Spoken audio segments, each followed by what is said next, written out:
Saudaraku, mari sejenak kita bermuhasabah. Sudah berapa kali kita bertindak melampaui batas dan menerobos pintu larangan Allah Ta'ala? Kita semua pasti mempunyai jawaban yang sama. Sungguh, aku tak dapat menghitung berapa banyak keberpalinganku darinya. Wahai orang-orang yang mengaku pemburu maghfirah, wahai orang-orang yang mengaku perindu ampunan Allah, kealpaan atas perbuatan-perbuatan yang pernah kita lakukan ini sungguh amat sangat menyedihkan dan sepatutnya kita renungkan. Betapa tidak, setiap ketaatan dan kedurhakaan yang kita lakukan itu dicatat olehnya, sekecil apapun itu. Dan setiap kedurhakaan akan dia mintai pertanggungjawaban kelak. Sayangnya, tidak setiap waktu kita menyadari bahaya dari kealfaan ini. Kita terus saja larut dalam angan, terlena oleh kelapangan dan lalai, melupakan akan serangan ajal yang mungkin saja setelah tidak tiba akan datang. Kita kerap menunda-nunda amal yang dapat menyelamatkan kita di hari kebangkitan. Kita tak jua jerah tertipu oleh dunia dan permainan nafsu.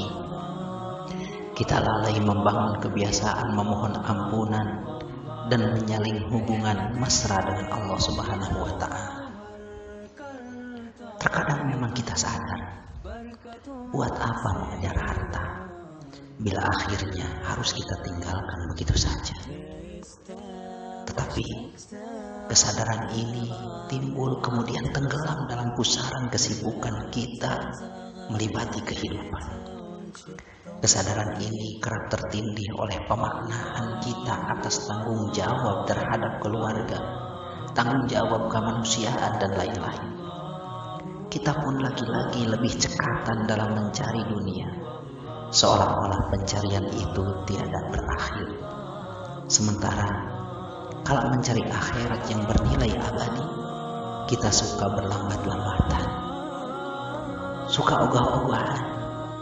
Mari kita renungi, dalam sebulan kebelakang sudah berapa malam yang kita lewatkan demi mengejar dunia, dan sudah berapa malam yang sempat kita singgahi demi akhirat.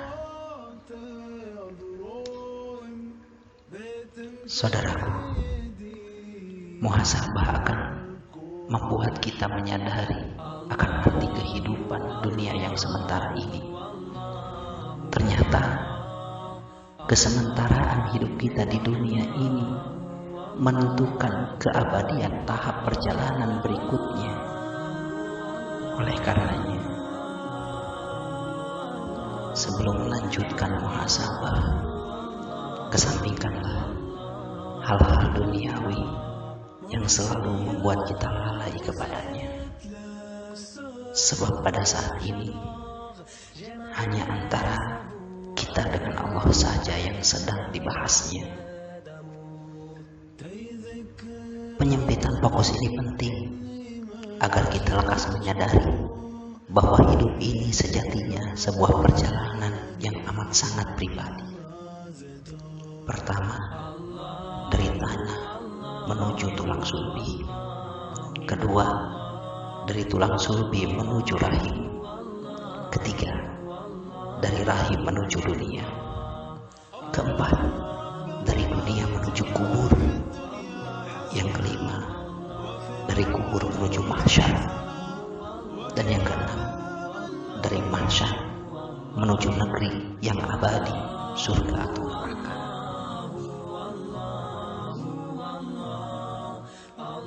Wahai orang-orang yang mengaku perindu rahmat Allah, sadarilah bahwa perjalanan kita masih amat sangat panjang.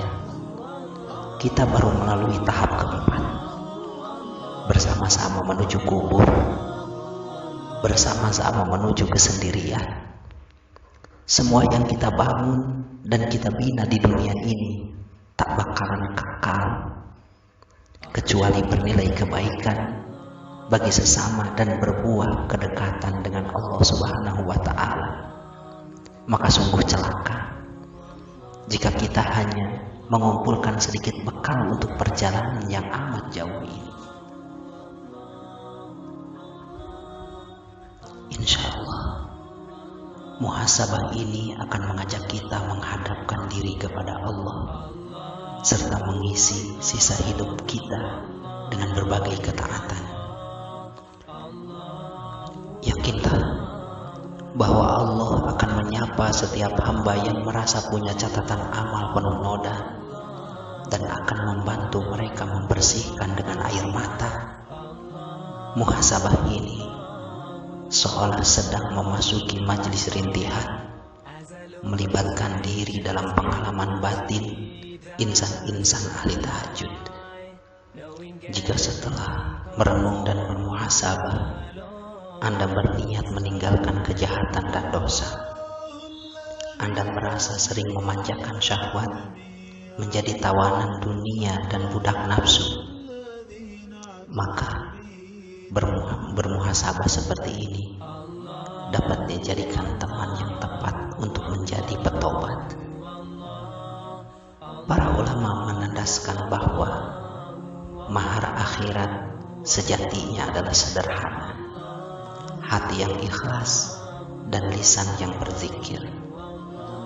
Maka ketika kita sungguh-sungguh bermuhasabah, maka sudah seharusnya diiringi kesadaran bahwa seluruh waktu petobat harus berisi amal, berbicara sembari berzikir kepadanya, bergerak dengan perintahnya, bersedih karena tegurannya, dan bergembira lantaran dekat dengannya. Banyak sekali kisah ekstrim yang pernah terjadi pada orang-orang solihin terdahulu. Di antaranya, ada orang yang di ujung ajalnya meminta, letakkan pipiku di tanah dan injaklah agar aku merasa kehinaan di dunia dan kenikmatan bersama Allah Ta'ala. Atau orang-orang yang menangis dalam taubat hingga pingsan lalu meninggal. Dan banyak juga para sholihin yang di kanan kiri pipinya berkeris hitam akibat seringnya dibasahi air mata. Ya, air mata penyesalan dosa, air mata harapan maghfirah Allah Ta'ala. Yang sesungguhnya air mata itulah yang bisa membuat padam api neraka. Kisah-kisah tersebut seharusnya menjadi cermin untuk kita bersama. Ya, jadikanlah kisah-kisah itu sebagai cermin supaya kita mengetahui betapa buruknya akhlak kita. Mereka ahli taat, mereka ahli ibadah, mereka ahli tahajud, mereka jauh daripada maksiat dan munkarat. Ternyata dalam hatinya masih merasa belum memiliki jaminan untuk selamat di akhirat. Mengapa kita yang hari-hari kita dipenuhi dengan maksiat, yang keseharian kita hanya diisi dengan hal yang sia-sia, yang banyak waktu kita buang percuma, sering terlena dengan urusan dunia? Mengapa kita angkuh? Mengapa kita sombong? Mengapa kita keras kepala? Mengapa tidak takut kepada ancaman Allah Subhanahu wa Ta'ala? Mengapa kita tidak memikirkan hisaban di yaumil akhir? Padahal kita semua yakin bahwa akhirat akan kita arungi, dan kita semua yakin kelak kita akan diberdirikan di hadapan Allah Subhanahu wa Ta'ala untuk mempertanggungjawabkan segala apa yang pernah kita perbuat di dunia fana ini. Mari kita bertanya kepada diri kita masing-masing, sudah punya bekal apa untuk menghadapi hari yang sudah dijanjikan oleh Allah Subhanahu wa Ta'ala? Akhirnya Al-Faqir berharap semoga muhasabah singkat ini bisa menjadikan kita semakin giat dalam ibadah, semakin semangat menggali ilmu, tidak lalai untuk berzikir, dan saling memaafkan satu sama lain. Dan Al-Fakir minta, sertakanlah nama Al-Fakir di dalam doa kalian. Dan satu lagi, seandainya Allah takdirkan di antara kalian kelak mendapatkan kemuliaan surga dari Allah Subhanahu wa Ta'ala, kemudian kalian tidak melihat Al-Fakir di sana, tolong mintakan kepada Allah agar Al-Fakir disertakan untuk bersama-sama di surganya. Karena kita semua tidak tahu kelak di akhirat apakah kita akan termasuk orang-orang yang beruntung dengan surganya atau orang yang merugi dengan nerakanya. La haula wala quwwata illa billahil aliyyil azim.